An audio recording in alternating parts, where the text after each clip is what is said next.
Good morning, everyone. My name is Paliza Shrestha, and I'm going to be the host for today's presentation. It's 7 a.m. in Cape Girardeau, and thank you so much for being here. All right, I want to give you all a warm welcome from wherever you are tuning in. So let me share my screen with you. Right. Can you also hear me? And are you able to see my screen? If you could just give me a thumbs up, would be great. Yes, thank you. All right. So the topic today is SEMO application process. First of all, also welcome to another bi-weekly SEMO 101 session. And before we jump into the SEMO application process, I just want to share a few important details about the SEMO 101. Let me take this away. All right, so our SEMO 101 sessions run every other week, okay, from now to August. So the last session is going to be on August 12th, and they take place every Wednesday at 1300 GMT. So you will be using the same login information. All right, so go to zoom.us/join and use the meeting ID to join any one of these future sessions. All right, so every session we also cover different topics. And so don't try to miss them because you will get to know SEMO a lot better through these sessions. And they may also help you to prepare for your visa interview. However, if you do miss any of these sessions, they are recorded and posted on our website for you to watch at any time. So, all right, and we will also be sending you reminder emails every other Monday, reminding you of these sessions. All right, so let's start SEMO application process. And share, okay, slideshow. All right, so SEMO has an online application system, right? So all applicants must submit their application online directly through the application portal. And there are many ways to get to the application portal. Let me share real quick. How many of you are applying or have already applied to SEMO? If you could give a thumbs up. Have you already started your application? Have you already been admitted? And so how you can get to the SEMO portal is, if you go to semo.edu, there is this apply button. All right, so you're going to click on apply and click on start your application if you are starting your application for the first time, right? So you will select international as an international student. If you have already applied to SEMO, submitted an application and you're just logging in to see your application status, or you may be logging in to submit a new defer application, right? So you will go to sign in and use the same email address and password with which you submitted your previous application.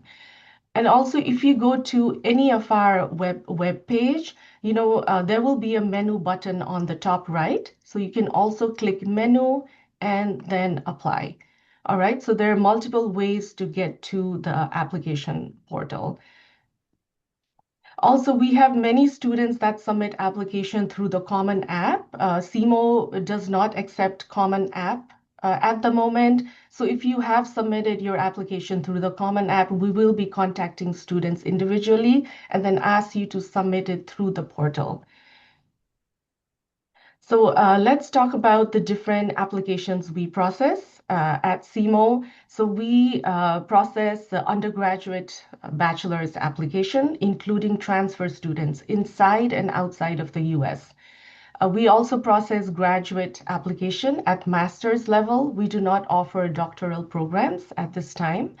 And then we have visiting and exchange student applications, as well as intensive English program application. I will talk about the intensive English program in my next slide. We also have web-only or online-only applications for programs that are exclusively online. Okay, we don't issue I-20 for web-only students. And I will tell you that, let's say, you are admitted for fall 2026. Let's assume that. But maybe you didn't get your visa on time to start your program this fall. You can also start your program online as a web-only student, and then you do get the visa, you join campus in the following semester. So students have also opted for that option. And also, many students don't know this, but students who are already enrolled in a master's program can also enroll in certificate programs. So for some majors like computer science and cybersecurity, certificates are very valuable for the job market. So you can also enroll in graduate certificate programs, given that you are enrolled in a master's program. And finally, we do not issue I-20s for associate degrees and specialist programs at this time to international students. So let's talk about the IEP program that I mentioned in my previous slide. Okay, so SEMO offers various kind of IEP programs, and I'm just going to walk you through them. So the first one is IEP only, Intensive English Program only, and here students are only coming to study English. So most students who are coming to IEP are seeking to improve their English language skills to prepare them for, academic success or professional success. So IEP only, they're only enrolled in the IEP program. They're not doing a master's or a bachelor's. We also offer conditional admission in IEP at both undergrad and graduate level. Okay, so for conditional admission, students complete the IEP program first before they enroll in their master's or undergrad or master's program. So for IEP only and conditional, you do not need to submit an English proficiency test. Okay, so English proficiency test is not required at the time of application. For the fourth program is our IEP Pathway program. And this is slightly different where students can start their bachelor's degree while being enrolled in IEP classes. So IEP Pathway is only offered at the bachelor's level. And students must qualify for the Pathway program by submitting an English test score. So let's say you took IELTS or TOEFL, but you did not, get the minimum mark required for regular admission. We will not deny your application. Instead, we will place you in the Pathway program. All right, so these are the various tests, you can take. And these are the score range for you to get admission in the Pathway program. Another neat thing about the Pathway is that the English classes you are taking are also, credit bearing. So they do count towards the 120 credits that is needed to earn a bachelor's degree. And we have handful of students from Asia and Africa enrolled in our IEP programs. All right, so let's talk about eligible intakes. You may already know, all applicants are allowed to apply for, are eligible to apply for fall and spring intakes. And then we also offer summer intake. All right, so summer intake is available for IEP only and IEP conditional students and web-only students and students who are already in the US with a valid F1 visa from another institution can also start in the summer. I will tell you that this summer we are not offering any IEP programs, but starting next summer, we will be offering IEP programs. The reason why we don't want a lot of students to start in the fall, the regular students, is that we don't have a orientation to give you all a warm welcome. So that's why we limit our fall students to, these groups. And finally, IEP only and IEP conditional students can also begin their semester in October or March. So, we also have two intakes other than August and January. So they're October or March, the second 8 week. All right, so let's talk about application deadlines. Our regular application deadline, so let's look at the first two column. Regular application deadline is July 1st for August session, and then the application deadline is November 1st for the January session. All right, so if you are, if you haven't completed your application, you have until July 1st to submit your application. However, I will tell you for international students, apply and submit as early as you can because you do need the time to book and prepare for your visa interview, and you also want to prepare to come to SEMO. For the remaining other students, the application deadline is 2 weeks past the regular admission deadline. Okay, so July 15th for fall and November 15th for spring. Then for the second 8-week intake, right? So October and March intake, October 1st is the deadline for the October entry, and March 1st is the deadline for the March entry. And also, please visit our website. All right, all this information is on our website. I don't expect you to remember all the details. So now let's talk about application documents. Okay, so all the documents that you are required to submit at the time of application, and that makes your application complete. So here are the document list, and then on the column here are the different application types. All right, so we'll quickly walk you through the document list. The first is that you need to fill out an online application form because we only have online application system. Then there's an application fee of $60. Okay, and then you need to submit proof of finances, which can mean a bank statement, or it can also mean education, loan letter. Some countries, there are a few countries that submit a lot of loan letters. We can consider that valid, in lieu of a bank statement. Or if you have a government scholarship, you can also upload your government scholarship letter. I will tell you that if you are a web-only applicant, so this tick mark means that that document is required. For that application, this cross mark means that it is not required. If you are a web-only student, we do not need proof of finances from you because we do not issue you an I-20. Okay, then you have to submit what is called affidavit of financial support. That document can be found on our website. Let me And you will have to write the amount in USD and sign and date the form. At the time of submission, also upload your unofficial transcripts. So if you are an undergrad student, you will be uploading your high school transcript. If you are a graduate student, you will be uploading your bachelor's or your master's transcripts if you have done a master's. But you need to disclose all the transcripts, your entire academic history. Then you will submit a valid passport. And valid means that the expiration date, the passport should be valid for 6 months after your program start date. All right. And then you will have to submit a proof of English proficiency. I'll get to that in my next slide in more detail. And official transcripts and test scores are not required at the time of submission. We make our admission decision based on unofficial documents, except for new transfer students. So if you are an undergraduate transfer, we do need that official transcripts from you to determine, credit transfer assessment, right? So we do have to do the credit evaluation, and we do that based on your official transcripts.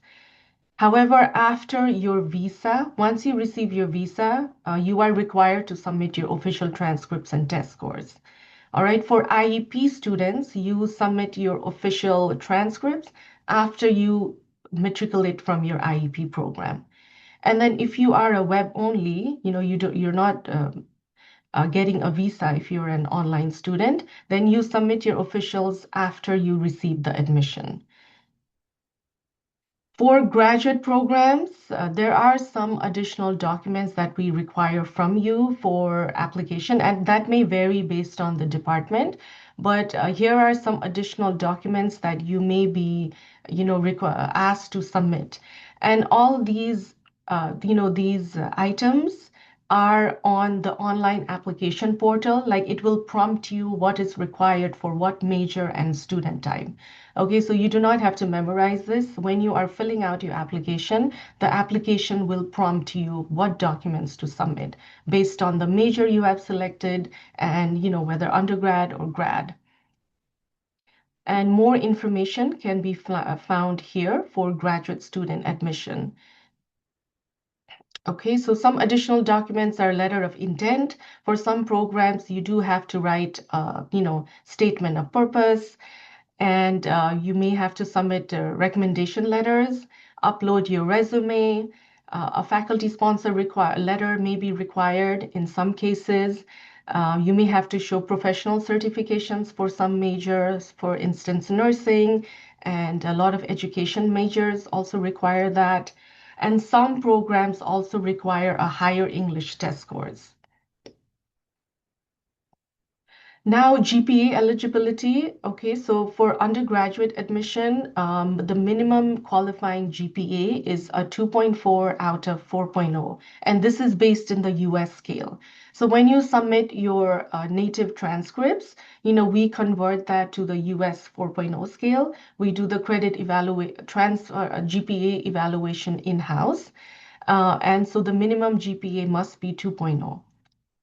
For graduate admission, the GPA varies by departments. All right, so I encourage you to look at our website for, the minimum GPA necessary for each department for admission. I will tell you that some departments offer probationary admission if you have a low GPA. And they may also request additional documents from the applicants that show that you are prepared to start your graduate school. And again, those documents can be resume, your work experience, and any professional certifications you may have earned. So we talked about English proficiency test in my previous slide. We also provide test waivers in certain situations. So, for instance, if you have taken some examination like the WEAC, usually in West Africa, you are not required to submit an English proficiency test. We will waive it for you on your application. Or if you have done your Cambridge Pearson A-level, O-level, Pearson, EdXL, BTEC exams, ZIMSEC, you do not need to submit an English proficiency test. Also, if you have a diploma from an IB curriculum school or a diploma from a US high school, it will be waived. Or if you have a diploma from a country where English is known to be the predominant, official language, then we will waive it. And the list of countries is on our website. If you click on this link, it'll take you to a list of countries where we don't require English proficiency test. All right, moving on. Otherwise we do require English proficiency tests, right? So if you don't meet any of those criteria before, and here are all the tests that we accept and the score range.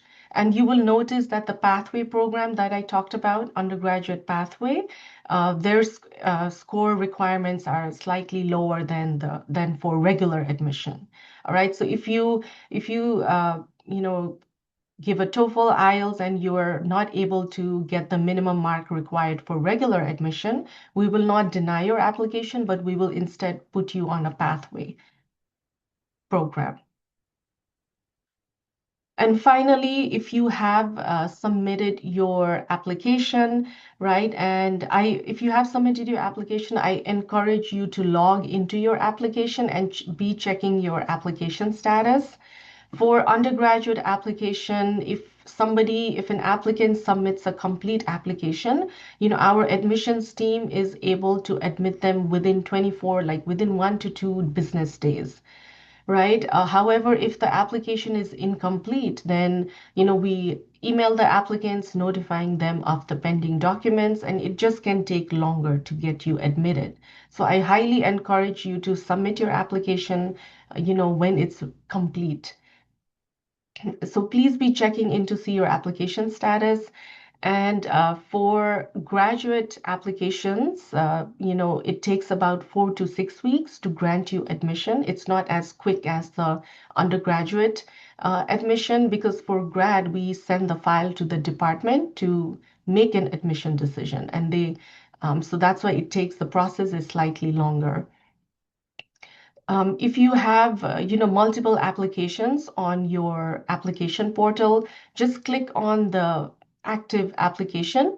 And once you click on it, this is the dashboard that will appear. Okay. So here is the dashboard that shows you all the items that you have uploaded at the time, when you submitted your application. So here's a list of the documents.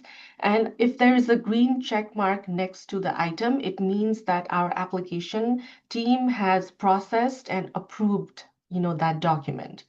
So all you need to have check marks in all the documents except for official. So remember, I told you official test scores and transcripts are not needed for admission, except when you are a new transfer student, then we would need that official transcript.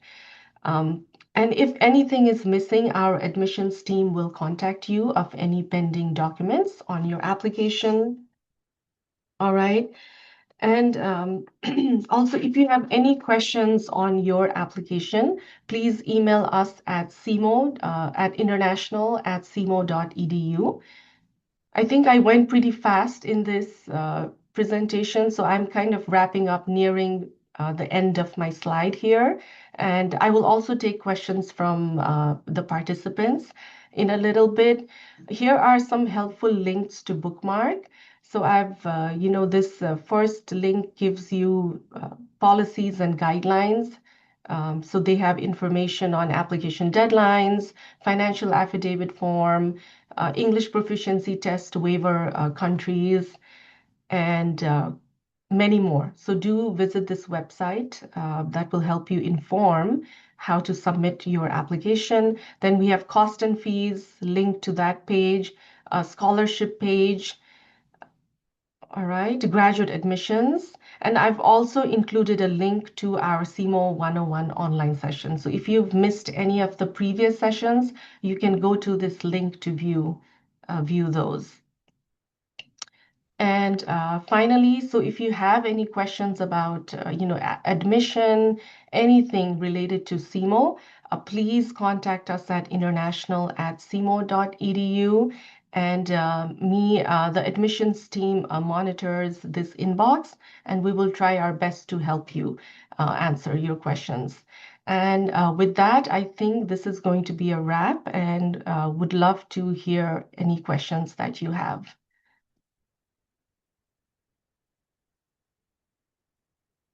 Please unmute if you want to talk. Maybe you can also use the chat function to write your questions.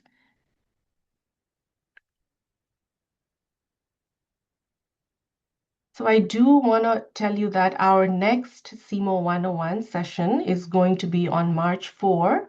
And this is the topic for that session is living in Cape, on or off campus. And some of the future topics are esports, varsity, rec center. We're going to talk about financials and official transcripts, just campus organizations, scholarships. Then we have on-campus employment, leadership development programs, understanding CPT, OPT, which gives you work authorization as a student um, to work in the US. And then more about orientation. Our final session is about the in-person orientation. Please don't be shy with your questions. I would love to help you, with your application journey. Are you all, waiting for your visa interview, or if any one of you are waiting for your admission, I can help you sort of track, look at your application progress.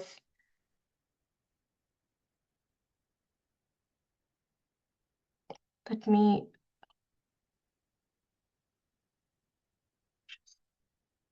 stop sharing my screen, maybe. So we have about 5 minutes, to answer any questions you may have.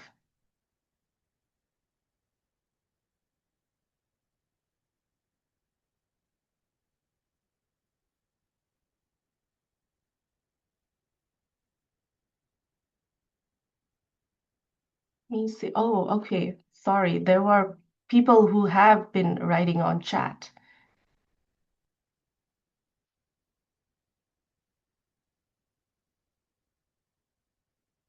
So people, I have a question about a tuition waiver for F1 students.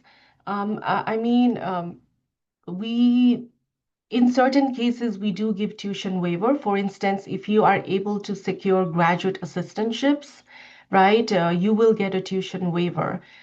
You will not have to pay for your tuition. In addition to that, you are also provided with a monthly stipend.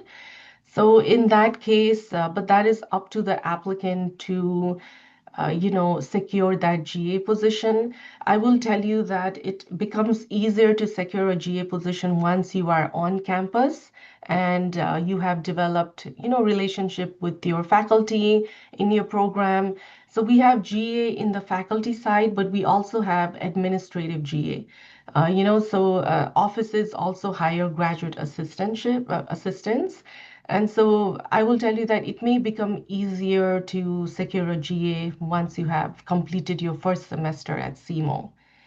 But if you are, I would also, encourage you to email faculty members in your program and ask them if they are hiring students in their lab. Some faculty may have funding. Some departments, like biology, chemistry, they are always looking for, even computer science, looking for teaching assistants, right? So you are helping with grading or teaching a class. So I highly encourage you to contact the faculty member. Um, and also be checking our website. There is a graduate assistant page where there's a list of available GA positions, and you may be also eligible to apply even if you have not completed your first semester at SEMO. So I encourage you to apply. If you can also personally email me, I can send you some helpful links. All right. So, could those who attended the session be granted an application fee waiver?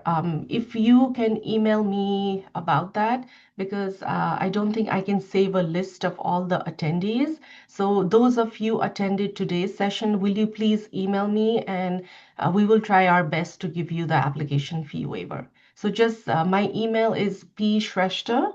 Let me just type it here at semo.edu. And if you can just give me your name and say that you have attended today's session, we will try to provide you with an app fee waiver.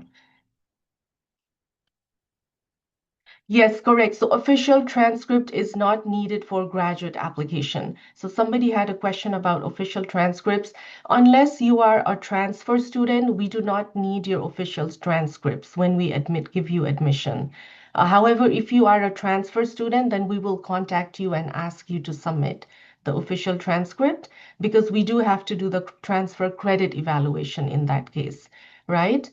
So only for new transfer, we require official transcripts. However, after visa, you are required to submit your official transcripts and test scores.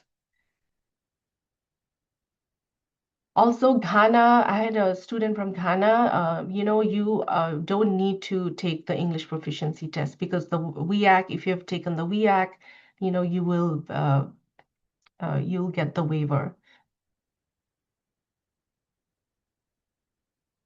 So I have I have a question about scholarship amounts. And let me see,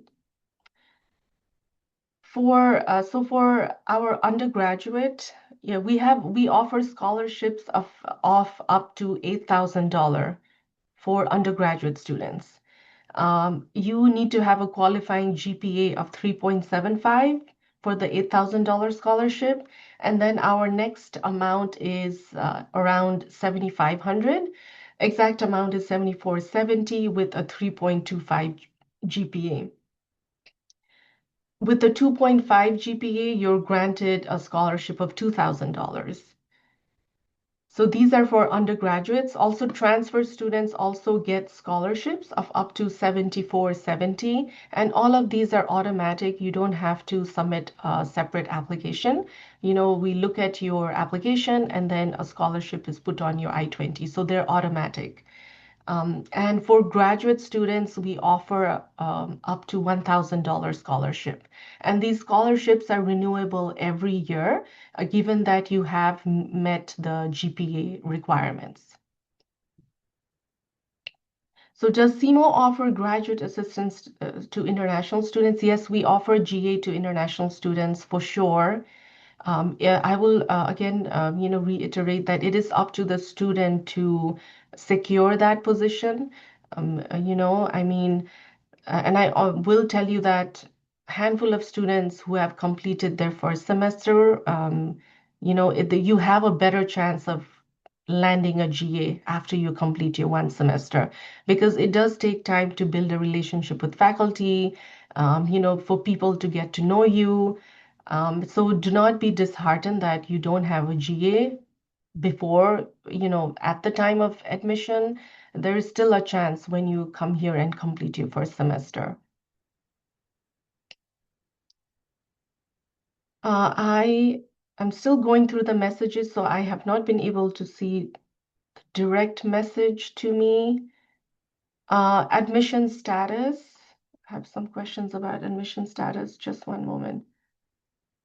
So, do you give scholarship based on holistic review as well, or strictly based on GPA? So the scholarship is strictly based on GPA. Okay, and then the $8,000 scholarship that I talked about at the undergrad level, we look at GPA. So it has to be 3.75 out of 4. And then you also have to meet the English test score requirement. So if you are from a country where the test score is waived, you will have to take the SAT exam to get the $8,000 scholarship. However, without any English proficiency test, you can still get up to 7470 amount of scholarship for undergrad. So it is based on GPA and yeah, GPA, I would say. However, the graduate assistant, that is more of a holistic review, right? So when you're applying for graduate assistant, you'll have to submit your resume, cover letter. There may be an interview as well. So that will be more holistic.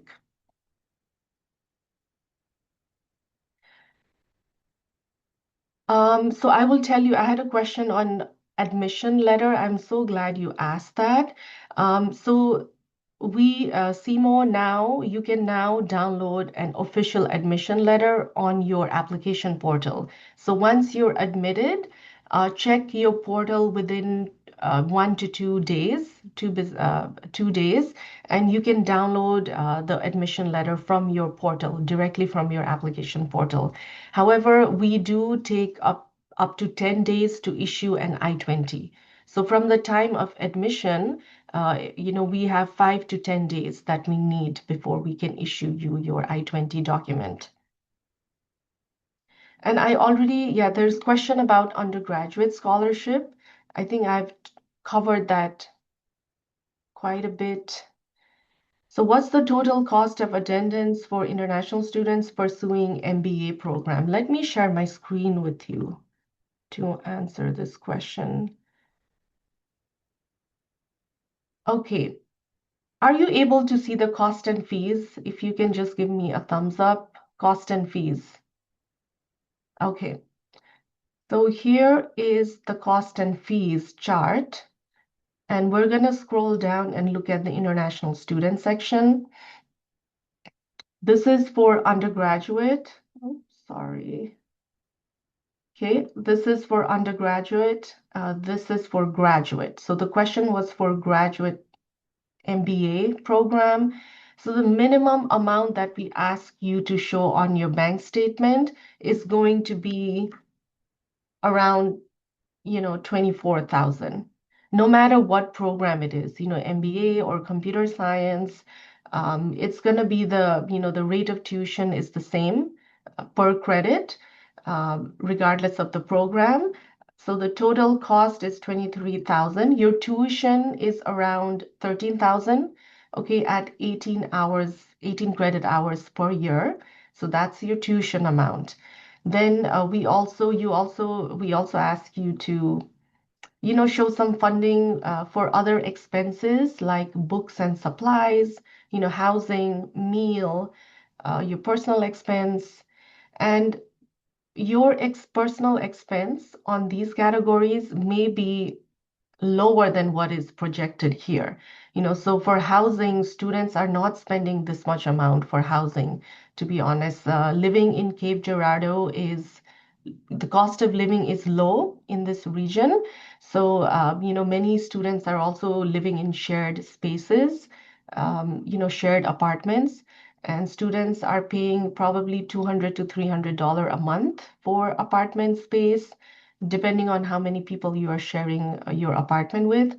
But we still, you know, um, just so you have some safety net, like we still, project a little bit, that amount. And then there is also health insurance fees. Okay, so health insurance is around $1,500 per year. So this total amount, includes all of these categories. So minimum funds of 23,000 on your bank statement, regardless of what graduate program you are applying for. Okay, so let me, sorry, stop sharing my screen. 2.0.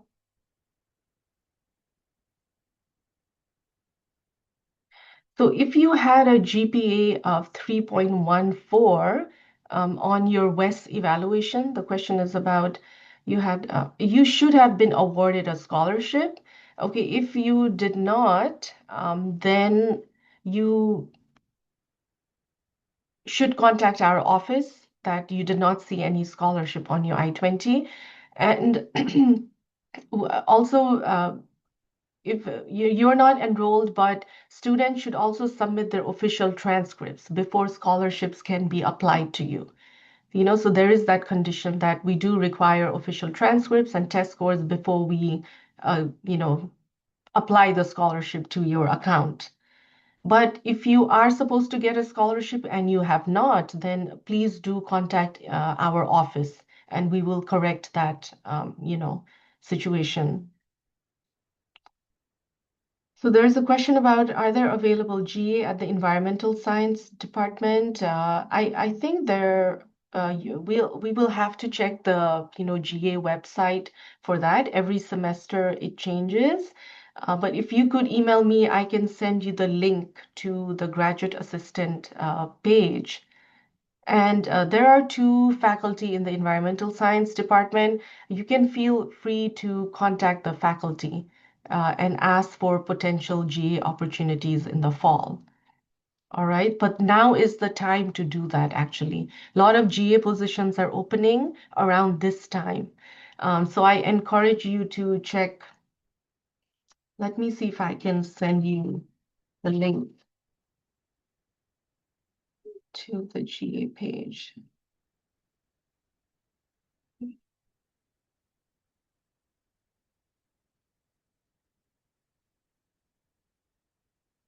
Okay, so let me send you this link, and I'm not sure if it will save once we close the session, so just copy paste in your browser.